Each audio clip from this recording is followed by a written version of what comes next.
The nicest person you know is probably one of the angriest people you've ever met. They just never let you see it.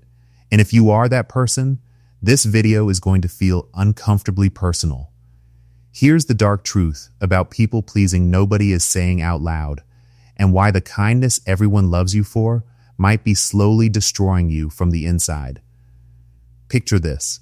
Your friend asks you to help them move on a Saturday. You had plans. You wanted that day for yourself, but saying no felt too uncomfortable, so you say yes. You spend the whole day moving furniture with this low, quiet anger sitting in your chest that you can't even justify because you technically agreed to it. You go home exhausted. Your friend goes home grateful, and you lie awake that night feeling resentful towards someone who has no idea they did anything wrong. That is the cycle, and it repeats itself every single week in every relationship people pleasers have.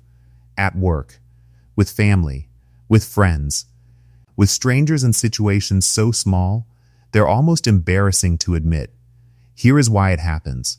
Dr. Harriet Breaker, a clinical psychologist who spent her career studying this behavior, called it the disease to please. Her research found that chronic people pleasers are not driven by kindness at all. They are driven by fear. Fear of conflict, fear of rejection, fear of being seen as difficult. The niceness is not the real thing. It's a shield. And behind that shield is someone exhausted from performing kindness they don't always feel. A study published in the Journal of Personality and Social Psychology found that people who consistently prioritize others' needs over their own report higher anxiety, lower life satisfaction, and significantly more relationship conflict over time. Not less conflict, more. Because resentment that never gets spoken doesn't disappear. It leaks. It comes out in passive aggression, emotional withdrawal, and eventually in explosions that seem to come from nowhere but have actually been building for years. That's the most dangerous part. When a people pleaser finally hits their limit, they don't set a calm boundary, they explode. Then spend weeks feeling guilty, which pushes them straight back into the cycle all over again. Dr. Brené Brown said it best: choose discomfort over resentment.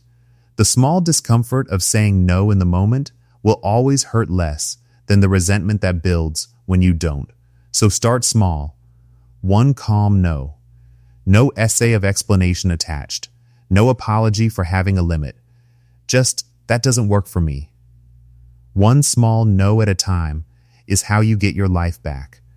And if you enjoy exploring psychology, human behavior, and the hidden patterns of the mind, subscribe to Think Games, because here we break down the mental games shaping your everyday life and we learn how to win them.